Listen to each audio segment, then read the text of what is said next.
ईरानी नेता ने ट्रंप को सुनाई खरी खोटी। पाकिस्तान रक्षा मंत्री ने क्यों दी ट्रंप को चुनौती। ईरान में प्रदर्शनकारियों के साथ नरमी नहीं। डेनमार्क ने किस लिए मांगा भारत का सपोर्ट।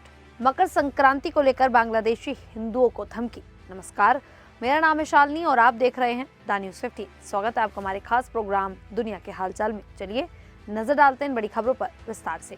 ईरान एक बार फिर बड़े जन आंदोलन की गिरफ्त में है। दिसंबर से शुरू हुए विरोध प्रदर्शन अब देश के सभी 31 प्रांतों तक फैल चुके हैं।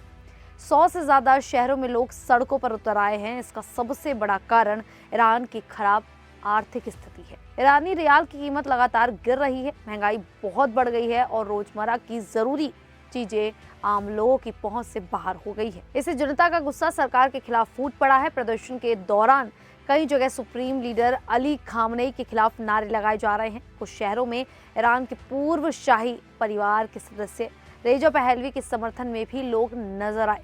हालात इतने बिगड़ चुके हैं कि अब तक 200 से ज्यादा लोगों की मौत हो चुकी है और करीब 2000 प्रदर्शनकारियों को गिरफ्तार किया गया है।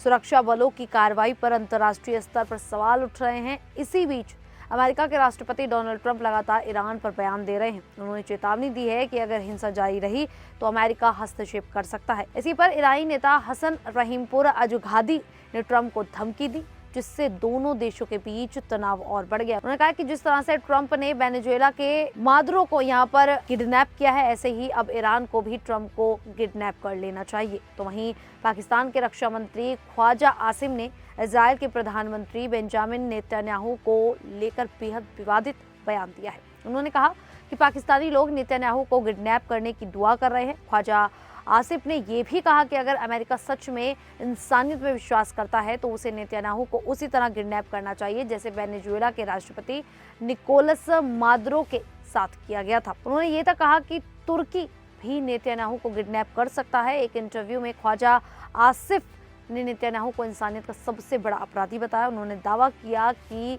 गाजा में फिलिस्तीनियों के साथ जो हुआ है वैसा अत्याचार इतिहास में कभी नहीं देखा गया। उनके अनुसार पिछले हजारों सालों में किसी समुदाय ने ऐसा नहीं किया जैसा इजराइल ने किया है। ख्वाजा आसिम ने नेतन्याहू का समर्थन करने वालों पर कार्रवाई की मांग भी की। पाकिस्तान ने कभी इजराइल को मान्यता नहीं दी है और वह ईरान को अपना करीबी सहयोगी बताता है। इस पर भारत में इजराइल के राजदूत रुबेन अजार ने प्रतिक्रिया दी। उन्होंने गाजा में पाकिस्तानी सेना की किसी भी भूमिका को खारिज करते हुए आतंकवादी संगठनों से जुड़े होने पर चिंता जताई है। तो वहीं ईरान में आर्थिक संकट के खिलाफ शुरू हुए विरोध प्रदर्शन अब पूरे देश में फैल चुके हैं। दिसंबर 2025 के अंत में शुरू हुए इन प्रदर्शनों में हालात लगातार बिगड़ते जा रहे हैं। राजधानी तेहरान में अब तक 200 से ज्यादा प्रदर्शनकारियों की मौत हो चुकी है। एक डॉक्टर ने नाम न छापने की शर्त पर टाइम मैगजीन को एक जानकारी दी है। हालात काबू से बाहर होते देख सरकार ने इंटरनेट और टेलीफोन सेवाएं बंद कर दी, जिससे देश बाहरी दुनिया से लगभग कट गया है। ईरान की सड़कों पर हजारों लोग सरकार के खिलाफ नारे लगा रहे हैं। न्यायपालिका प्रमुख गुलाम हुसैन मोहसिन इजेई ने चेतावनी दी है कि प्रदर्शनकारियों के साथ सख्ती बरती जाएगी और उन्हें कड़ी सजा दी जाएगी। वहीं सर्वोच्च नेता अयतुल्ला अली खामनेई ने राष्ट्रपति डोनाल्ड ट्रंप पर हमला बोलते हुए कहा कि ट्रंप के हाथ ईरानियों के खून से रंगे हैं। सरकारी मीडिया प्रदर्शनकारियों को आतंकवादी बता रहा है। दूसरी ओर ट्रंप ने शांतिपूर्ण प्रदर्शनों का समर्थन किया है और ईरान को चेतावनी दी है कि अगर गोलियां चली तो अमेरिका भी जवाब देगा। अब प्रदर्शनकारी केवल आर्थिक सुधार नहीं बल्कि शासन परिवर्तन की मांग कर रहे हैं। पूरी दुनिया ईरान की स्थिति पर नजर बनाए हुए है। तो वहीं डोनाल्ड ट्रंप ने एक बार फिर ग्रीनलैंड पर अपना दावा तेज कर दिया है, जिससे डेनमार्क में चिंता बढ़ गई है। ग्रीनलैंड आर्कटिक क्षेत्र में स्थित एक रणनीतिक द्वीप है और ये डेनमार्क का सेमी ऑटोनोमस इलाका है। ये द्वीप दुर्लभ खनिजों, यूरेनियम और आयरन जैसे संसाधनों से भरपूर है। ट्रंप इससे पहले 2019 में भी ग्रीनलैंड खरीदने की बात कर चुके हैं, लेकिन डेनमार्क ने साफ इनकार कर दिया था। हाल ही में ट्रंप ने कहा कि अमेरिका की राष्ट्रीय सुरक्षा के लिए ग्रीनलैंड जरूरी है और जरूरत पड़ी तो सैन्य बल का इस्तेमाल भी किया जा सकता है। इसके बाद डेनमार्क के सांसद और रक्षा समिति के अध्यक्ष रासमस जारलोव ने ट्रंप के बयान की कड़ी आलोचना की। उन्होंने कहा कि अमेरिका ग्रीनलैंड पर जबरन कब्जा नहीं कर सकता। जारलोव ने भारत से समर्थन की अपील करते हुए कहा कि अगर किसी देश के इलाके पर ताकत के बल पर कब्जा करना सामान्य बना दिया गया तो पूरी दुनिया में अराजकता फैल जाएगी। उन्होंने ये भी कहा कि ग्रीनलैंड से ना तो चीन और ना ही रूस का कोई खतरा है। वहां चीन की कोई गतिविधि नहीं है और अमेरिका ने खुद वहां अपनी सेना बहुत कम कर दी है। इसीलिए ग्रीनलैंड पर हमले की कोई वजह नहीं बनती। तो वहीं बांग्लादेश में जैसे जैसे चुनाव नजदीक आ रहे हैं, वैसे वैसे धार्मिक अल्पसंख्यकों खासकर हिंदुओं के खिलाफ हिंसा बढ़ती जा रही है। लगातार हो रहे हमलों के कारण मोहम्मद यूनिस के नेतृत्व वाली अंतरिम सरकार की भूमिका पर सवाल उठ रहे हैं।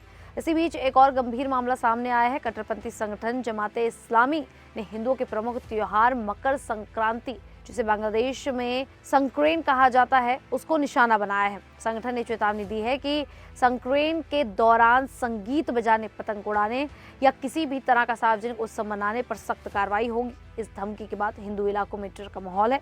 ढाका, चटगांव और सिलहट जैसे शहरों में कई हिंदू परिवारों ने त्योहार घर के अंदर और सादगी से मनाने का फैसला किया है। मकर संक्रांति हर साल 14 जनवरी को मनाई जाती है और पतंगबाजी व सांस्कृतिक कार्यक्रम इसकी पहचान है, लेकिन पिछले कुछ वर्षों से कट्टरपंथी संगठन इसे गैर इस्लामी बताकर विरोध कर रहे हैं। दिसंबर 2025 में कई हत्याओं और हमलों ने हालात और खराब कर दिए। हिंदू संगठनों के अनुसार अकेले दिसंबर में सांप्रदायिक हिंसा की 50 से ज्यादा घटनाएं सामने आई, जिससे अल्पसंख्यक समुदाय में गहरी चिंता है। खैर, बांग्लादेश के इस रवैये को लेकर आप लोगों की क्या राय है, आप हमें कमेंट करके जरूर बताएं। अभी के लिए इतना ही, फिर हाजिर होंगे ऐसी ही देश और दुनिया जुड़ी बड़ी खबरों के साथ। तब तक के लिए देखते रहिए द न्यूज़ 15।